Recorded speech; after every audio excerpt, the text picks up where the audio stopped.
I just launched a free training series to help you learn every day from billionaires. It's 30 days. It's called the Billionaire Mindset, and the link to join is in the description below.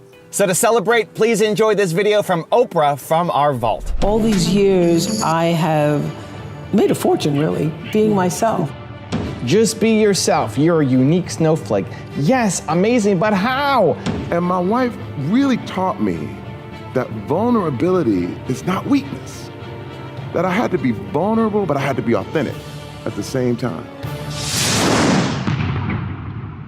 Rise and shine, it's espresso time.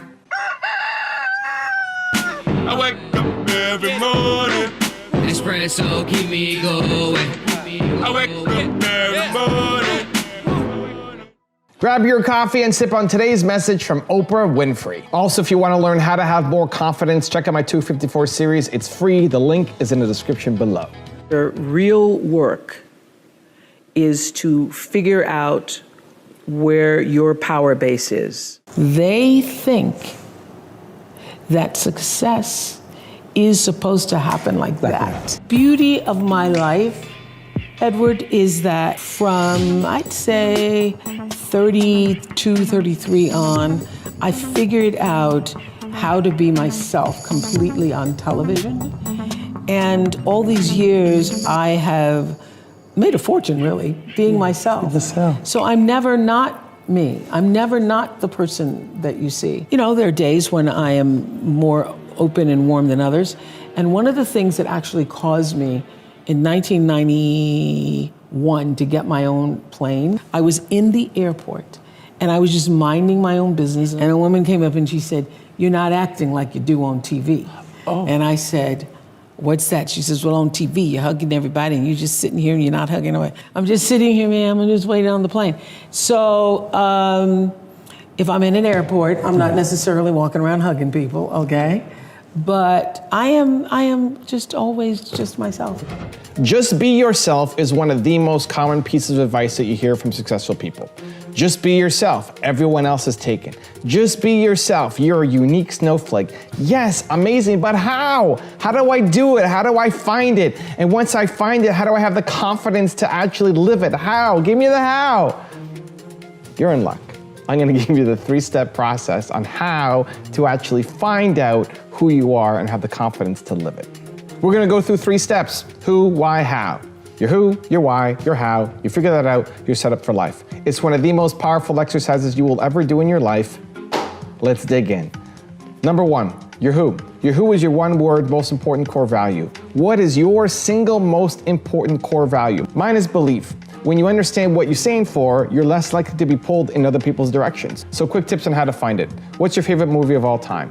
Mine is Seabiscuit. It's about this horse that's too small and a jockey too big and an owner that has no money, and they find each other and they start winning a whole bunch of races, right? What's your favorite song of all time? Who's your favorite teacher of all time and why? And if you look at all these things that you have loved, it wasn't because Mrs. Jones taught you math in grade 8. It's because of a characteristic.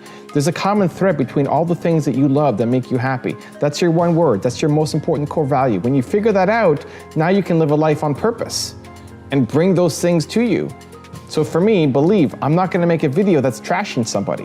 I'm not gonna make a top 10 stupidest things that this person ever said, even though it might make me more money, even though it might bring me more subscribers, even though it might get me more attention.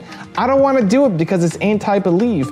And knowing that, knowing what I stand for, then makes it easy to put that shield up to say, no, I don't care about your opinion. I don't care that you think I should go do that thing. I know what I stand for. It gives you a rock to stand on where most people are standing on quicksand. Figure out your who. Step 2 is figure out your why. That's your purpose. Your purpose comes from your pain. Think about the most painful moment in your life. Your purpose for life will be to help other people who are currently experiencing that pain. To find somebody who is going through the thing that caused you the most pain in your life will lift you up and give you so much joy, I can't explain it. And your who and your why, your one word and your purpose are for life.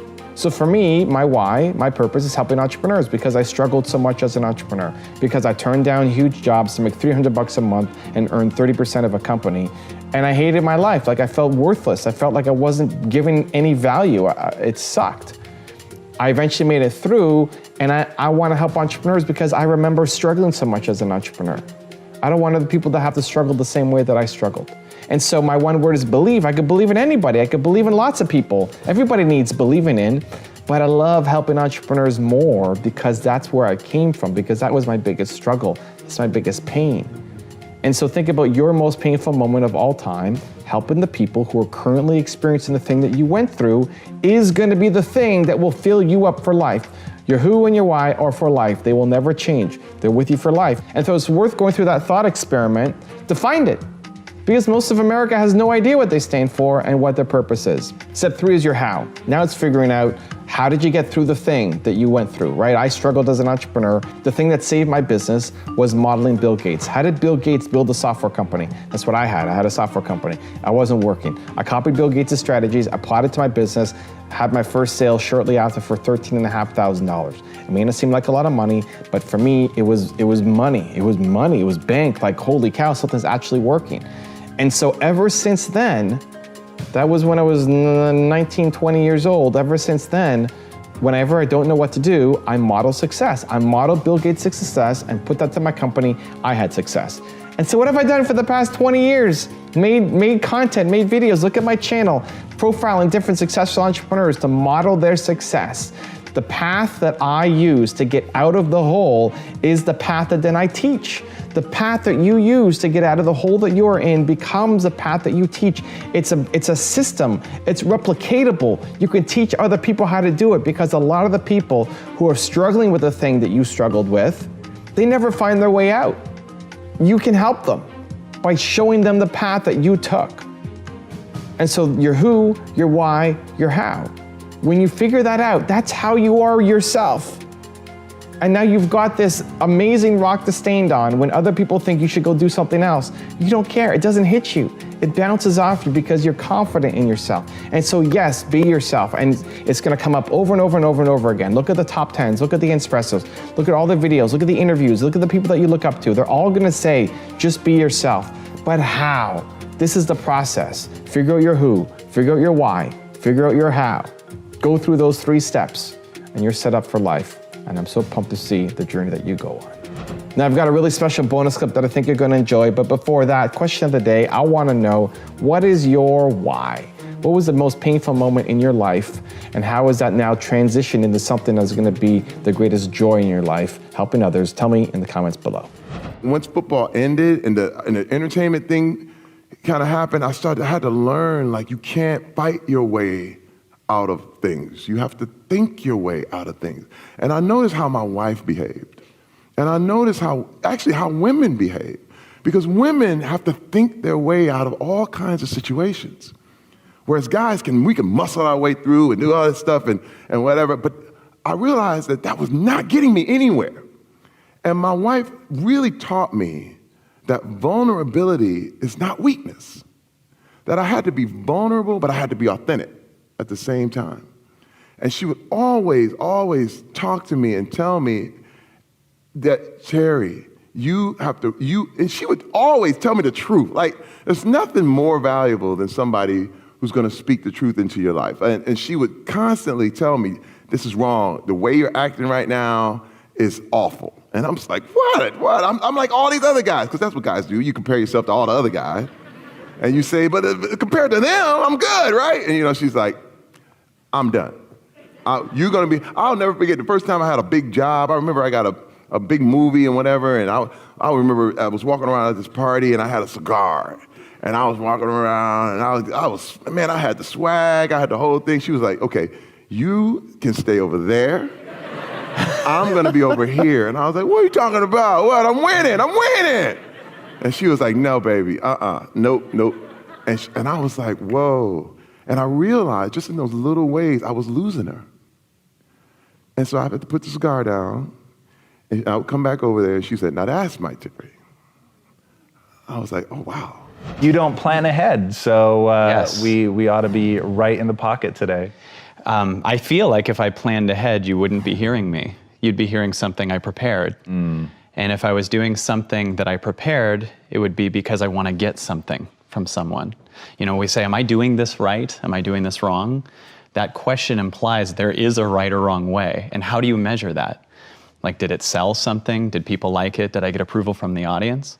So I also feel that in the moment, we're always feeling something. Like if you just say what you're feeling, then you actually create a space where the person across from you or the audience goes, oh, I know what that feels like and I can connect with you. But in trying to prepare something, often we block what we're feeling and then bring something that we prepared earlier in the day, and people miss out on the real you. We live in a world where we don't say what we're thinking, we say what we think people want to hear.